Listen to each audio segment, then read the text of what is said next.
Bienvenidos a esta sesión donde vamos a aprender a elaborar la frontera eficiente de nuestro portafolio. Y la frontera eficiente es una gráfica en donde el eje de las X va a ser la varianza, la desviación típica de nuestro portafolio, que es, digamos, un proxy del riesgo del portafolio, y en el eje de las Y irá el rendimiento. Entonces vamos a estimar cuál es el máximo rendimiento que podemos obtener por un nivel determinado de riesgo. Entonces, para hacer esta frontera eficiente, primero tenemos que estimar o asignar los pesos de nuestros activos que van a estar dentro del portafolio. Entonces asignemos el peso de McDonald's, podemos poner MCD, y el peso de Walmart, WMT. Y digamos, el peso de McDonald's vamos a hacer, cuando uno sea 0%, el otro va a ser 100%, ¿verdad? Entonces vamos a iniciar con un peso de McDonald's del 0% y un peso de Walmart igual al 100%, que sería 1 o 100% menos el peso de McDonald's. Entonces, como solo tenemos dos activos, nos tiene que sumar 100%. Y lo vamos a ir disminuyendo o aumentando en este caso. El peso de McDonald's más 10%. Hasta llegar al 100%, ¿verdad? Que sería como por acá. Y Walmart iría disminuyendo, ¿verdad? 90, 80, 70, 60, 50. Y para cada uno de estos pesos de nuestro portafolio vamos a estimar tanto el rendimiento como el rendimiento del portafolio como la desviación estándar del portafolio. Si quieren, para que no nos compliquemos, calculemos la varianza y luego la desviación. La desviación del portafolio y varianza del portafolio. Entonces, iniciemos haciéndolo más fácil, ¿verdad? Que sería el rendimiento del portafolio, que sería el peso de McDonald's multiplicado por el valor esperado del rendimiento de McDonald's, que sería este 1.34, y lo fijamos, apretamos F4 y con eso fijamos el rendimiento esperado de McDonald's. Fijamos la celda H3. Sumado al peso de Walmart, que sería 100% en este caso, multiplicado por el valor esperado del rendimiento de Walmart, que sería este 1.87, lo fijamos, apretamos F4 y eso nos pone un signo de dólar antes de la I y un signo de dólar antes del 3, entonces la celda I3 estaría fija. Y con eso podemos estimar el rendimiento del portafolio para cada uno de estos pesos, ¿verdad? Entonces, como podemos ver, cuando el peso de McDonald's sea 0, el rendimiento del portafolio va a ser igual al rendimiento esperado de Walmart, que era de 1.87, y viceversa. Cuando el rendimiento de Walmart sea 0, el rendimiento del portafolio va a ser igual al rendimiento esperado de McDonald's, que es de 1.34. Ahora estimemos la varianza de este portafolio. Utilicemos aquella fórmula, ¿verdad? La tenemos aquí, la podemos copiar y pegar acá para verla si quieren.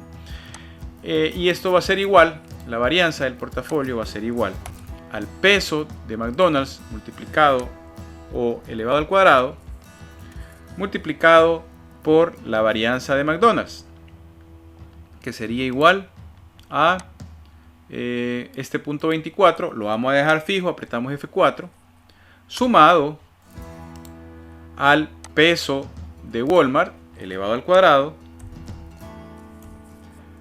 multiplicado por el valor, la varianza de Walmart, que sería este punto 25 elevado, lo dejamos fijado con F4. Ahí está, permítame, para que estemos seguros, tiene que haber un signo de dólar antes de la I y un signo de dólar antes del 4. Igual en este caso, un signo de dólar antes de la H y un signo de dólar antes de la I.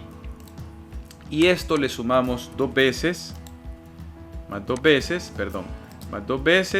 el peso de Walmart o el peso de McDonald's por el peso de Walmart multiplicado por la varianza o la covarianza de McDonald's y Walmart, que es este 0.1%, que también lo dejamos fijado. Ya Excel nos lo dejó fijado por defecto, ¿verdad?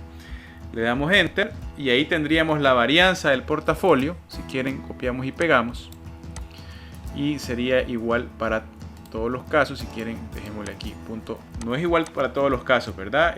Lo que pasa es que solo tenía un decimal. Cuando le ponemos 2, vemos que la varianza va cambiando. pueden ver que cuando el portafolio está compuesto por 100% activos de Walmart, entonces la varianza del portafolio va a ser igual a la varianza de Walmart o del precio de la acción de Walmart.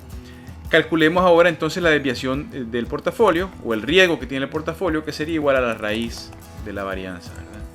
La raíz, y tendríamos este 5% y copiamos y pegamos, y tendríamos en el caso cuando el portafolio está compuesto solo por activos de McDonald's, entonces el riesgo del portafolio va a ser igual al riesgo del activo McDonald's, que es de 4.9%, y podemos ver cómo va cambiando la desviación, que hay puntos mínimos que estaría entre 4.1 y 4.2.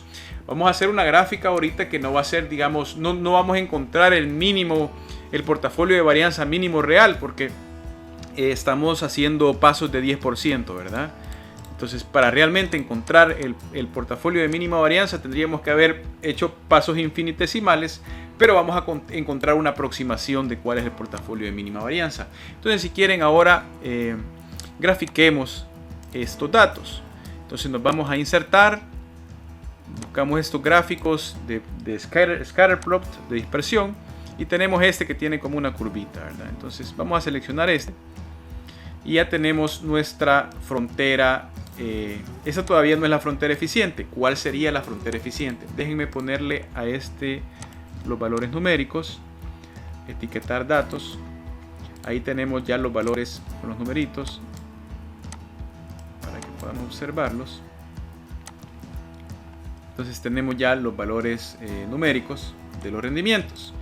Entonces, un aproximado del portafolio de mínima varianza sería este valor que tiene 1.60 como rendimiento, que correspondería a una desviación típica de 4.1%.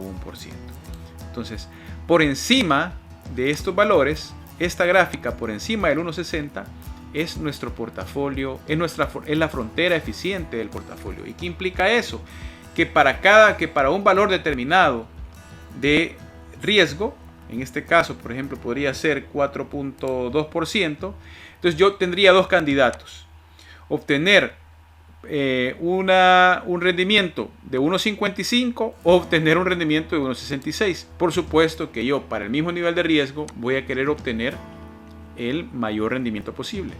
Por esa razón, la frontera eficiente viene determinada por los datos que están por encima del portafolio de mínima varianza, que sería este. Bueno, este como les repito, es una aproximación. ¿Cuál de todos estos valores debería yo de escoger como el portafolio óptimo?